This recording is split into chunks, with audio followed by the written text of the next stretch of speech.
Avez-vous déjà consulté votre PEA ou votre assurance vie? Un vrai labyrinthe, n'est-ce pas? Des noms de fonds incompréhensibles, des graphiques absurdes, comme s'ils avaient compliqué les choses exprès. Vous vous sentez perdu, vous ne savez pas où va votre argent, et ça vous fait peur. C'est exactement ce que la plupart d'entre nous ressentons quand nous ouvrons notre premier compte d'investissement, un déjà-vu, comme si tout le monde connaissait un secret et que nous n'avions pas été invités à cette réunion. Mais, vous voulez que je vous dise un secret? La plupart de ces termes compliqués ne sont qu'une façade inventée pour vous vendre des produits hors de prix par votre banque traditionnelle. D'ailleurs, si ce jargon financier vous fatigue autant que moi et que vous voulez apprendre la vérité, le fond des choses, j'apprécierais vraiment que vous mettiez un pouce bleu et laissiez un commentaire maintenant. Ainsi, nous pourrons diffuser cet éveil financier à davantage de personnes. Aujourd'hui, nous allons parler d'une vérité que les types en costume de la Défense ou de la Bourse de Paris ne veulent pas vous dire. Le chemin vers la richesse ne passe pas par des coups de génie, mais par l'ennui mortel. Nous allons parler du S&P 500 et pourquoi l'investissement ennuyeux est la seule stratégie dont vous avez besoin. Et pendant que les loups de Wall Street hurlent et s'agitent chaque jour, nous, les renards de Vulpes, nous faisons croître notre argent silencieusement et astucieusement. On entend ce nom partout, le S&P 500, dans les actualités, les films, les discussions financières branchées. Mais qu'est-ce que c'est? Je vais vous l'expliquer simplement. Le S&P 500 est une liste des 500 plus grandes, plus établies et plus rentables entreprises des États-Unis. Moi, je l'appelle la crème de l'économie américaine. Apple, Microsoft, Amazon, Google, ces entreprises géantes qui dirigent nos vies, que nous utilisons chaque jour quand vous investissez dans un ETF S&P 500 via votre PEA, en achetant une seule part, vous possédez simultanément de petits morceaux de ces 500 entreprises.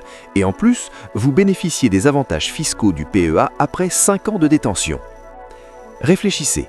Vous n'essayez pas de deviner quelle entreprise va gagner individuellement. Vous ne jouez pas à « Apple fera-t-elle mieux » ou « Tesla » en effleuillant la marguerite. Personnellement, quand j'ai enlevé ce poids de mes épaules, j'ai ressenti un soulagement incroyable. Parce que l'investissement dans le S&P 500 signifiait « je ne peux pas choisir le gagnant, mais je parie que l'économie américaine et le capitalisme mondial vont croître ». Vous vous demandez peut-être pourquoi pas le CAC 40? Nous avons LVMH, Hermès, Total. Excellente question. Certes, ces fleurons français sont magnifiques, mais le S&P 500 représente la locomotive de l'économie mondiale avec une diversification et une croissance historique inégalée. Et historiquement, ce pari a presque toujours été gagnant. Pendant que vous sirotez votre petit café en terrasse, les milliers d'employés de ces 500 entreprises continuent à générer des profits pour vous. Maintenant, vous vous demandez peut-être « D'accord, mais il y a des gestionnaires de fonds à la Société Générale ou chez BNP Paribas, avec leurs analyses sophistiquées. Comment puis-je les battre avec un simple ETF indiciel ?» C'est là que réside la vérité la plus drôle et la plus tragique du monde financier. Les statistiques montrent que 90% des gestionnaires de fonds professionnels ne parviennent pas à battre un simple ETF S&P 500 sur le long terme. Période de 15-20 ans. Vous avez bien entendu, cette classe d'élite, malgré toutes leurs analyses et leurs informations privilégiées, affiche une performance inférieure à celle de l'investisseur ordinaire qui se contente d'acheter le marché et ne fait rien d'autre. La raison est très simple, les frais et la psychologie humaine. Les fonds gérés activement par votre banque vous prélèvent des frais de gestion astronomiques. Vous gagnez 8%, ils prennent 2 à 3% en frais. Il vous reste 5 ou 6%. Mais les ETF indiciels, comme ceux d'Amundi, Lyxor ou iShares, ils sont presque gratuits, avec des frais de seulement 0,05 à 0,15% par an. Comme un robot, ils se contentent de suivre la liste.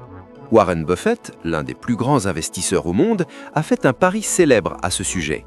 Il a mis en compétition un simple fonds S&P 500 contre un groupe de gestionnaires de hedge funds de haut profil. Savez-vous ce qui s'est passé au bout de 10 ans? Buffett, c'est-à-dire le camp ennuyeux, a gagné haut la main. Moi aussi, je me sens parfois obligé de faire un coup plus intelligent. Nous avons cette perception que le complexe est meilleur, mais dans le monde financier, c'est un piège. La simplicité bat la complexité. C'est la vie. Passons aux mathématiques.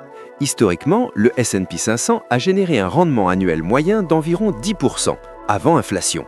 Certaines années, il monte de 30%, d'autres années, il baisse de 20%, mais sur le long terme, c'est la moyenne. Pourquoi ces 10% sont-ils importants? Parce que c'est là qu'interviennent les intérêts composés, ou comme on dit, l'effet boule de neige. Imaginons que vous ayez 25 ans et que chaque mois, vous mettiez de côté 500 € pour investir dans un ETF S&P 500 via votre PEA. Au début, ça semble très lent. Les premières années, vous ne voyez que l'argent que vous avez mis vous-même. Moi aussi, j'étais très frustré à cette étape. Je me disais, c'est ça la richesse? Mais attendez, si vous continuez à faire ça pendant 30, 40 ans, ce rendement de 10% multiplie votre argent plusieurs fois. Quand vous prenez votre retraite, vous pourriez avoir accumulé 2,5 à 3 millions sur votre compte. Et accrochez-vous, seule une petite partie de cet argent vient de votre poche. Le reste, c'est entièrement de l'argent qui a généré de l'argent. Et cerise sur le gâteau, avec le PEA, après 5 ans, vos gains sont exonérés d'impôts sur les plus-values. Vous ne payez que les prélèvements sociaux de 17,2%. C'est le seul péage à payer pour la liberté financière. Pendant que d'autres paient 30% d'impôts sur leurs revenus, vous ne payez que 17,2% sur vos gains boursiers. Le fisc français peut être généreux quand on connaît les bonnes routes. C'est le côté magique de l'investissement ennuyeux. Ce n'est pas excitant, il n'y a rien à partager sur Instagram, mais c'est le seul chemin garanti vers la classe de rentier. Mais tout n'est pas rose. Le S&P 500 a un prix. Ce prix n'est pas en argent, mais en volatilité, c'est-à-dire en fluctuation. C'est le prix du billet d'entrée en bourse. Parfois, le marché s'effondre. En 2008, il a chuté de 50%. Pendant la pandémie de 2020, de 30%.